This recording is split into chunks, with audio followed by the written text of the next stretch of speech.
Assalamualaikum warahmatullahi ta'ala wabarakatuh. Welcome back guys. Welcome to Masa Money Studios. Nama aku Ammar. Dah lama rasanya aku tak buat video. So hari ni 31 Ogos. 31 Ogos. Hari 31 Disember 2020, which is the last day of 2020. So apa aku nak buat sebenarnya hari ni, aku nak cerita apa yang kita dah lalui sepanjang tahun 2020. So sebelum tu, korang jangan lupa untuk subscribe aku punya channel Masa Money Studios. Tekan butang like kalau anda suka video aku. Dan kalau korang nak share apa-apa pengalaman korang sepanjang tahun 2020, korang boleh komen dekat bawah macam biasa. Okay, sebenarnya aku on the way nak balik rumah daripada kerja.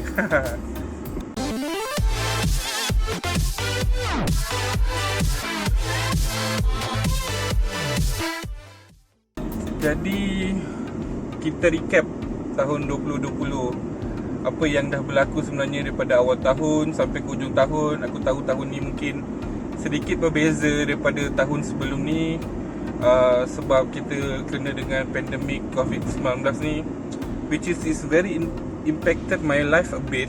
I've been through a lot actually.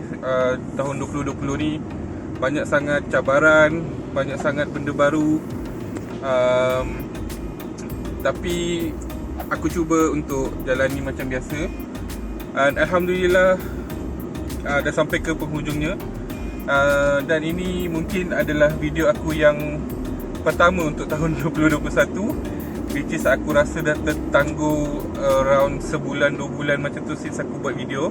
Okay, kita cerita balik yang awal tahun 2020.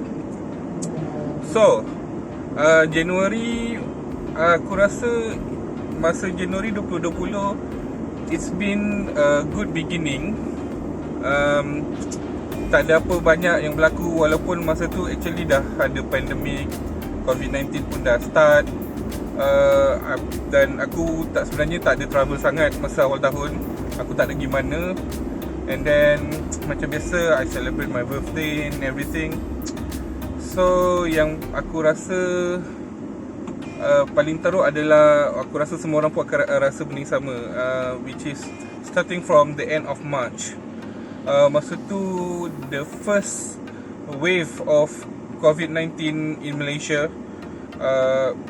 Kita kena, aku rasa in a very large scale lah kan. Masa tu the first cluster yang memang paling teruk adalah cluster Petaling.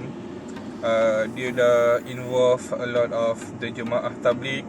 And then unfortunately, masa aku pergi sembahyang Jumaat on that week before the PKP MCO, first MCO start, I was told that ada jemaah yang positif COVID-19. So masa tu agak risau sebab belum ada apa-apa info lagi pasal COVID-19 masa tu kat Malaysia. Informasi tu agak kurang. So nak tak nak, aku dengan ada a few of my colleagues terpaksa quarantine for 14 days, including my wife. My wife pun kena quarantine kat masa tu. Mostly dia punya quarantine pun because of Taska tak boleh buka lah. Okay. So no one is taking care of my son, and dia terpaksa cuti. So quarantine, and then PKP. On the first PKP, semua industri tak boleh buka, including my kilang, tempat saya kerja tak boleh buka around 2 weeks. And then after 2 weeks, kita run balik macam biasa. And I was among the first staff yang kerja during the PKP. It was really different. Rasa takut, rasa macam tak selesa nak keluar rumah. Masa tu memang rasa risau gila. Aduh, tak tahu nak bayang macam mana. Masa tu pun semua orang pun tak ada info apa-apa. And tengok video Wuhan tu sampai pengsan-pengsan lah, benda kan gila lah. But overall, it was kind of different experience lah, would say kan, betul kan? Okay. And then okay, but during the week yang kita orang quarantine and then start PKP, some more there has a good news from the government, which is they announced the moratorium, and then some of the BPN, and then I was one of the receiver of BPN. Alhamdulillah, thanks kerajaan. So it was kind of helpful lah untuk aku, sebab the moratorium, walaupun actually aku kerja macam biasa, dapat gaji macam biasa, but at least aku ada simpanan sedikit lah kan. Walaupun sebelumnya gaji cukup-cukup makan, tapi at that time from April to June bolehlah menyimpan sikit. And then masa tu juga I was thinking about investing in something macam yang korang nampak lah. So I was starting my YouTube channel, and I was not really active, but aku ada upload lah a few videos. And then I purchased my first PC. Masa tu memang orang kata, yalah, masa PKP orang tak buat apa kat rumah, so semua orang pun tengah fikir nak beli something yang dorang nak. So yalah, dia dapat moratorium, dapat mungkin BPN, sama orang pun terfikir untuk beli some things like console, PS4, orang beli Nintendo Wii, mostly of electronics punya stuff, gaming punya stuff, PC stuff. Masa tu it was a really peak. Stok kurang and everything, sama kedai tutup and everything. But Alhamdulillah, I purchased my PC because I want to do editing videos, and then I was planning to do some streaming. Ya, masa tu lah aku sebenarnya dapat idea untuk stream, untuk start a gaming stream in Facebook during the COVID-19 PKP, first PKP punya period lah, to be honest. Sebab masa tu tak tahu nak buat apa. Aku kat rumah, yes, aku jaga anak macam biasa, and then aku main game. So aku pun fikir macam, why not I try streaming. Mungkin lagi satu tujuan aku stream pun, aku sebenarnya nak boost my confidence in public speaking lah. Okay, so then I was starting to build my channel.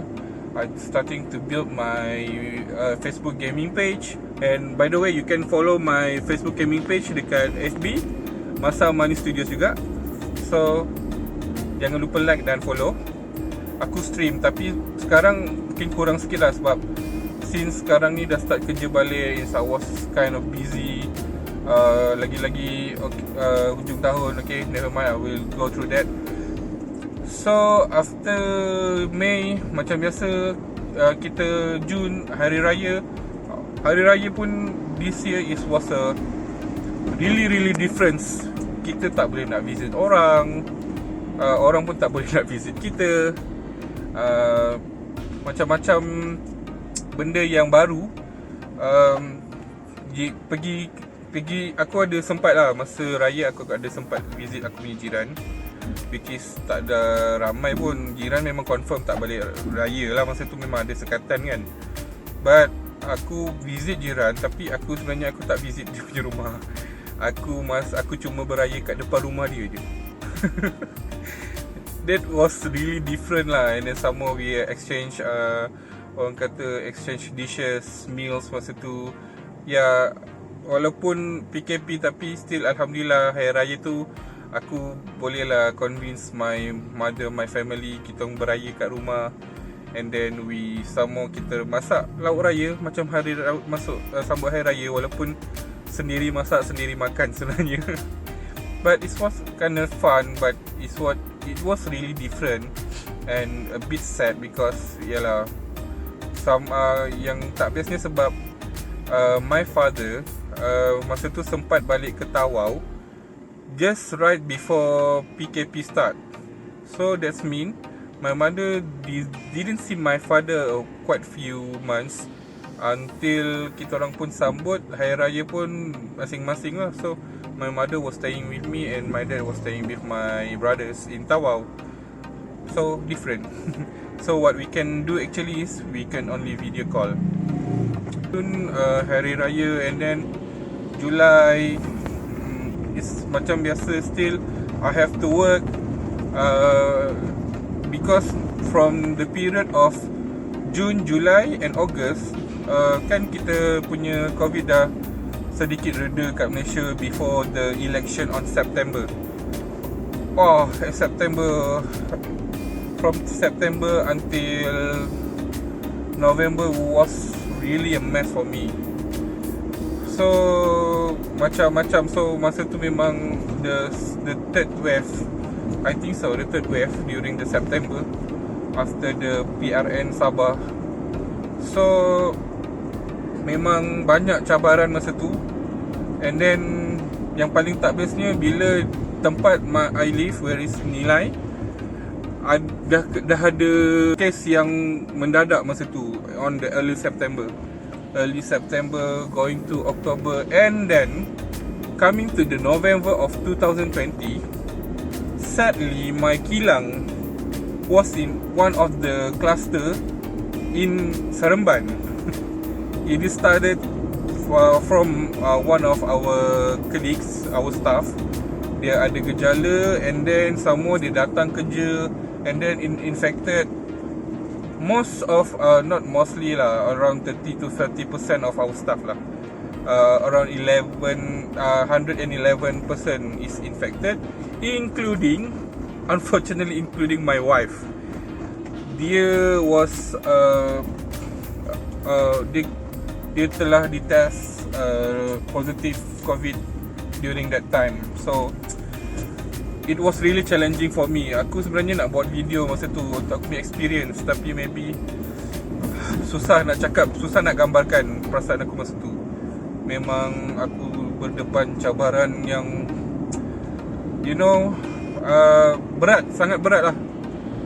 Actually untuk orang yang kena, maybe memang berita tu berat, tapi actually for the family yang bukan infected pun, yang have been really close contact to the positive, dia punya, orang kata, mentally challenge tu lagi besar lah bagi aku rasa.